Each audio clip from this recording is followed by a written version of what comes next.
పెడదాం. అంటే హైడ్రా అనేది నిజంగా దడ పుట్టిస్తుంది. ఇప్పటికే దాదాపు 70 నిర్మాణాలు కూల్చేశారు. అందులో 20కి పైగా ఒక గండిపేటలోనే ఉన్నాయి.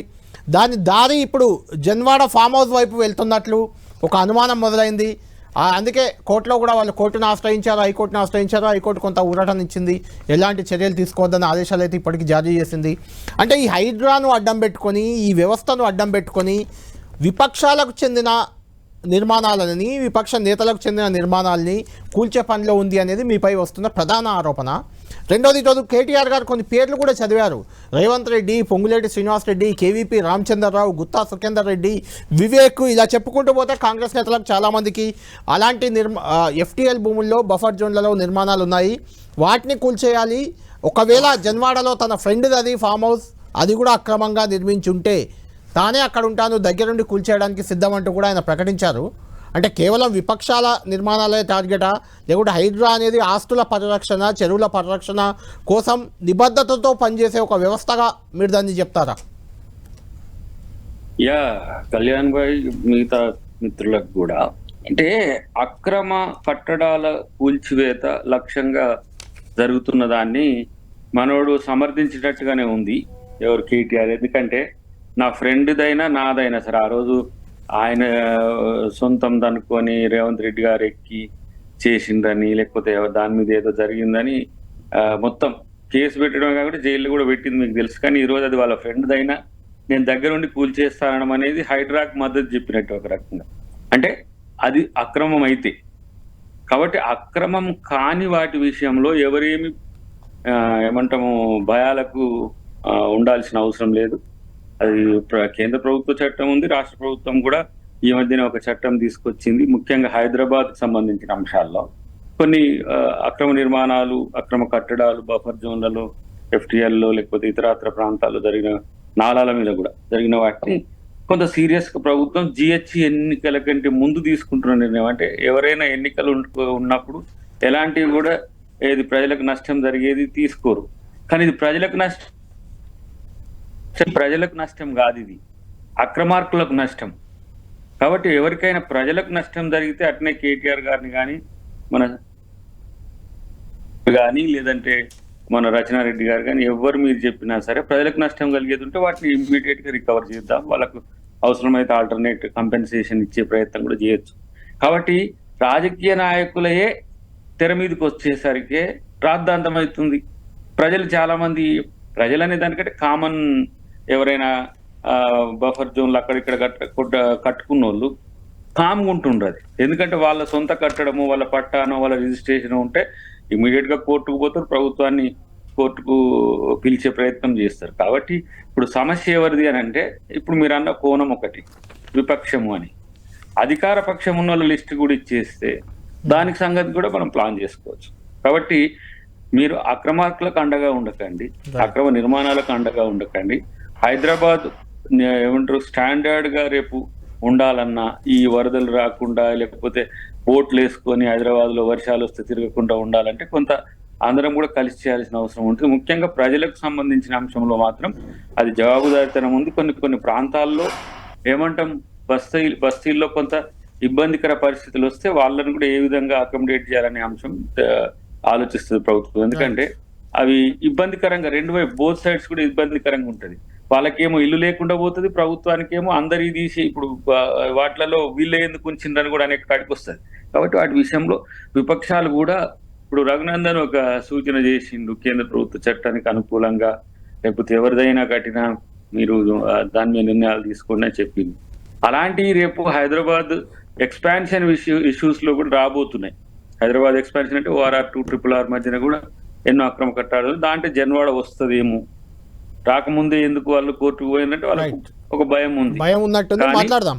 దయాకర్ గారు, అబ్నా సర్వత్ గారు చెప్పినట్లు ఖచ్చితంగా బడా బాబులే దీని వెనుక ఉన్నారు. ఈ నిర్మాణాలన్నీ కూడా బడా బాబులు ఇల్లీగల్ గా కన్స్ట్రక్ట్ చేసినాయని చెప్తున్నారు.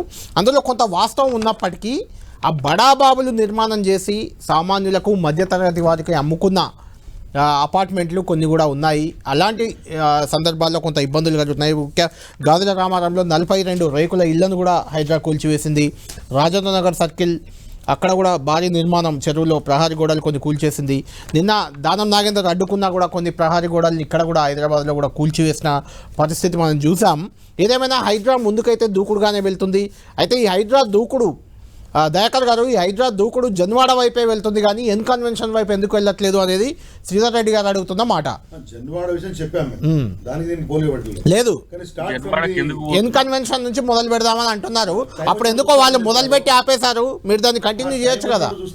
కాదు, ఎన్ కన్వెన్షన్ లేకపోతే జన్వాడను ఎక్కడో కాదు, ఆఫీసర్లకు ఒక ప్రయారిటీ ఉన్నది, వాళ్ళు చేస్తారు. వాళ్ళని చేయనిస్తే చాలు.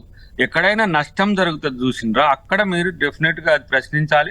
అది మనం కూడా ప్రభుత్వం తరపు నుంచి కూడా, మాకు కూడా చెడ్డ పేరు కదా, ఎవరైనా అర్హులైన వారిదో లేకపోతే నిజాయితీగా ఉన్న వాళ్ళయో వాటిని రాజకీయ కక్షతో ఇంకోసారి తీరుగా చేస్తే మీరు ఎక్స్పోజ్ చేయండి.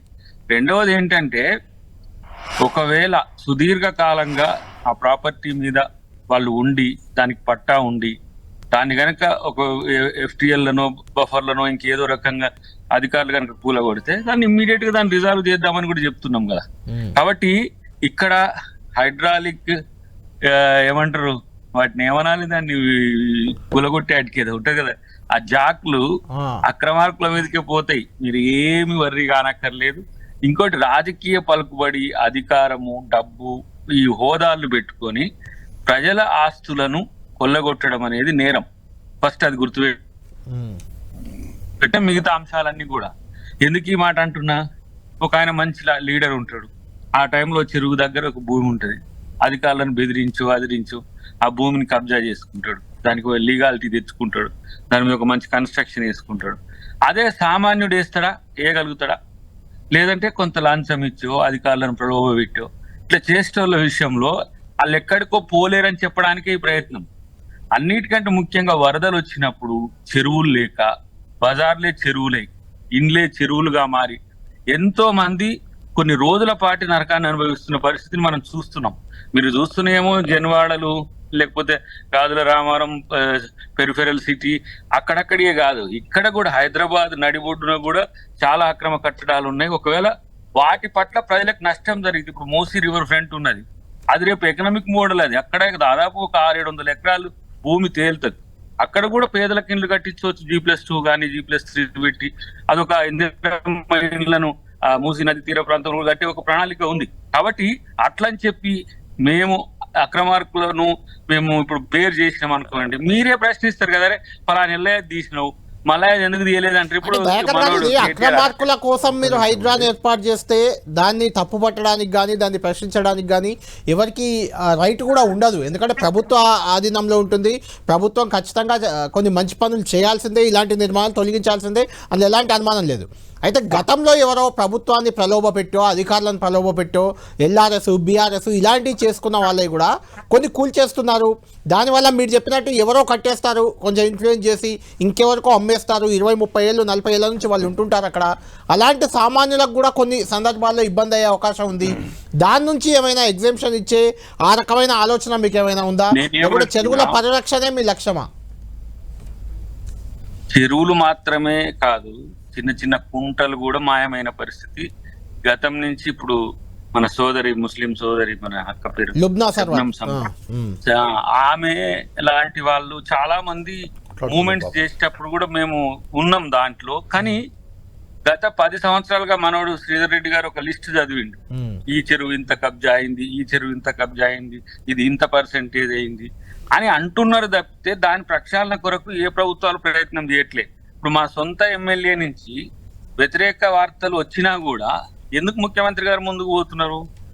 దాంట్లో సొంత ఎమ్మెల్యే కాదులేండి, BRS నుంచి మీ పార్టీలో చేరిన ఎమ్మెల్యే మా ఎంపీగా కంటెస్ట్ చేసిన మా ఎంపీ కంటెస్టెడ్ ఆయన చేసినా కూడా నేనేమంటున్నా అంటే అవి ఇద్దరికి ఎగ్జామ్షన్స్ ఇస్తే అవే పెద్ద రేపు సమస్యలు అవుతాయి. కాబట్టి ఇక్కడ మీరు అన్నారుగా రేవంత్ రెడ్డి గారిది కూడా ఉంది, లేదంటే వారిది ఉంది, వీరిది వారి అందరి కూడా మీరే ప్రజా సమక్షంలో ఇట్లాంటి సోదరి సమక్షంలో కొంతమంది ప్రజా ఉద్యమకారుల సమక్షంలో తేల్చండి.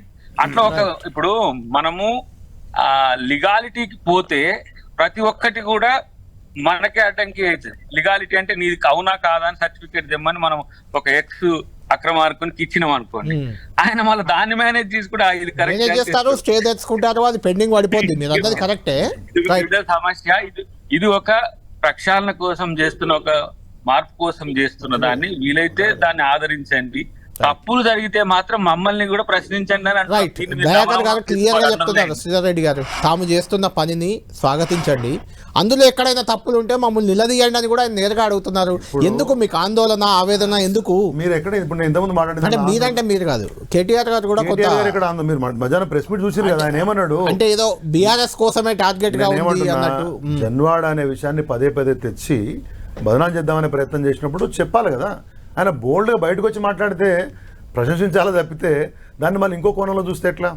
మా party working president is former minister, former municipal minister open చెప్పినాడు, అది నాది కాదు, నా దోస్తుది, నేను ఉంటుంది, కావాలంటే కూల్చుకుంటే దగ్గర ఉండి చేస్తే మిగతా కూడా చూపిస్తామని చెప్పినాం. ఒకటి.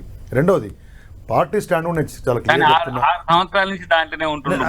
అంటే నిబంధనల దయాకర్ గారు ఏంటి, ఒక్క నిమిషం దయాకర్ గారు, మీరంటే పిసిసి అధ్యక్షుడిగా జన్వాడలో అడుగు పెట్టనియలేదు, డ్రోన్ కెమెరా ఎగరనియలేదు, జైలుకు పంపారు అని ఆ కసినంతా ఇప్పుడు వెలగక్కుతున్నారా ఏంటి కొంపదీసి? అది ఏముండదు. నేను ఏమంటున్నా, 6 మీరు అంటున్నారు కదా 6 ఏళ్ళుగా అక్కడే ఉంటున్నారు అని. కళ్యాణ్ గారు ఒకటి, పురపాలక శాఖ మంత్రిగా 6 సంవత్సరాలుగా అక్కడనే ఉన్నాడు. అనుమానం ఎందుకు వచ్చింది? మనం అనుమానం కాదు. ఇప్పుడు మీరు